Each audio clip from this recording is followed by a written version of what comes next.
オレンジ色のラインが入った電車が止まった先は真っ暗な山の中だった。ここ、どこ？聞くなよ。知るわけないだろ。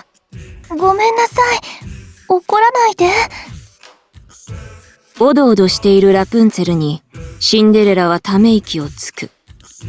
戦力になるかと思ったが、役に立たなそうな弱々しい姿を見て、このまま置いていこうかと考えた、その時。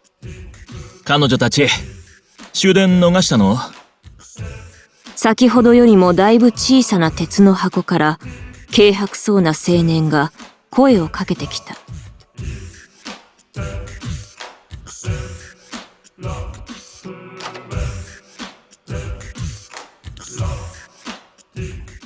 イベント帰り？電車で寝過ごしちゃった？よかったら送るよ。さあ、車に乗って。私たち実は行く場所がなくて。もしかして家出？じゃあ僕のところに来る？一人暮らしだけど田舎だから部屋広いよ。いいんですか？嬉しい。やっぱり男の人は優しいのね。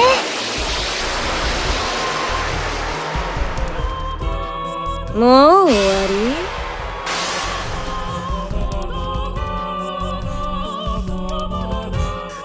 男に誘われるままに、ラプンツェルは小さな鉄の箱、車に乗り込んだ。その警戒心のなさに、シンデレラは呆れたが、仕方なく自分も続く。寝床があるに越したことはないしね。いざとなったら、男はやればいい。それにしても、わからないことばかりだ。明らかにライブラリとは異なる場所。自分が知るよりも進んでいる文明。そんな世界に、よりにもよって。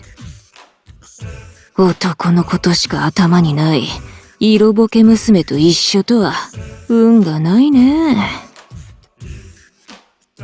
後部座席を選んだシンデレラとは異なり、迷いなく助手席に座ったラプンツェルは、それは楽しげに男と会話していた。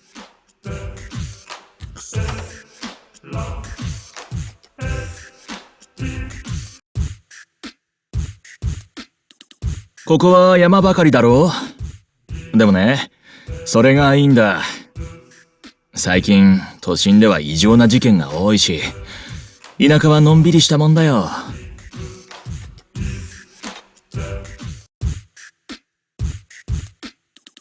僕は早期退職してここに来たんだ。都会で会社の歯車になって働くのが馬鹿らしくなってね。幸いなことに投資で食べていけるようになったからさ。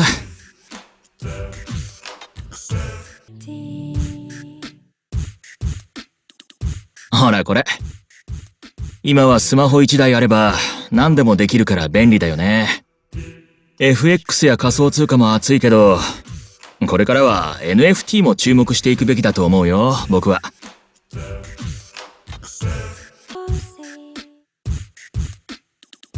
青年は聞かれてもいないのに、勝手に意識の高い話を続ける。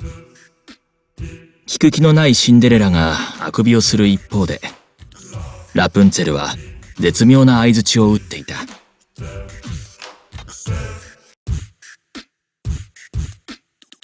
嬉しそうに話を聞くラプンツェルに、青年は自分のスマホを渡す。そこには、2ヶ月前にリリースされたばかりの、シノアリスというゲームのアイコンがあった。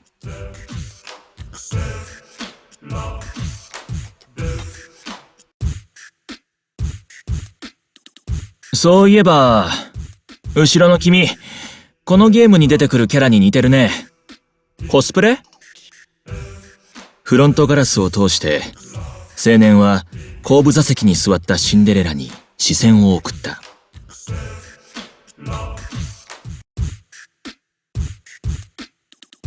青年の話にいちいち相槌を打つラプンツェルとは違い、あからさまに相手にする気のないシンデレラの態度に青年は苦笑する。しかしその笑いはどこかいびつだ。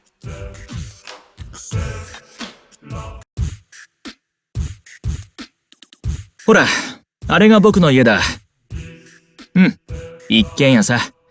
一人暮らしにはもったいないだろう。だから二人とも遠慮なくくつろいでね。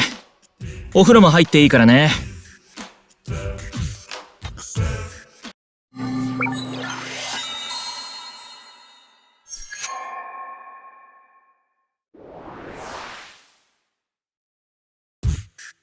翌朝、当たり前のように青年の部屋から出てきたラプンツェルを一別すると、シンデレラは朝食の用意を始めた。もちろん自分一人分だ。そこにご近所の老人たちがやってきた。ちょっと、いるんだろう。玄関の鍵は開けとけと言っただろう。朝から元気な老人たちに気をされたのか、青年は仕方なくドアを開ける。今日の夜、町内会があるから。いや、僕は町内会とか別に。あんたが一番若いんだから、やることやってくんなきゃ困るんだよ。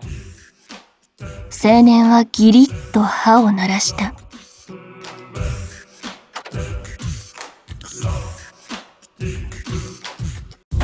言わせてもらいますが、当たり前のように僕を労働力として扱うのやめてくれませんか。僕はあんたたちの親戚でも何でもないんで。なんだと？生意気なことを言いよって。田舎は助け合いよ。若者は働きなさいよ。うるさい、死に損ないどもが。このガキがいっぺん死んでこい。なんだか怖いわ。どうやらちょっと普通じゃないね。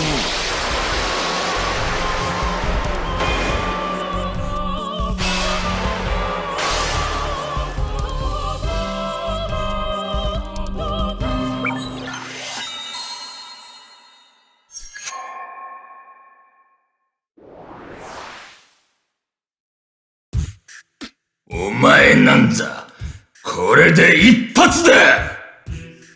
激高した老人はとうとう背負っていた猟銃を青年に突きつける。やめて、この人を撃たないで。しかしとっさに青年と老人の間に割って入ったラプンツェルのせいで老人に隙ができた。その瞬間、青年は老人から猟銃を奪い去り、お前たちが死ね。その場にいた老人たちを容赦なく撃ち殺した。これで邪魔者は消えた。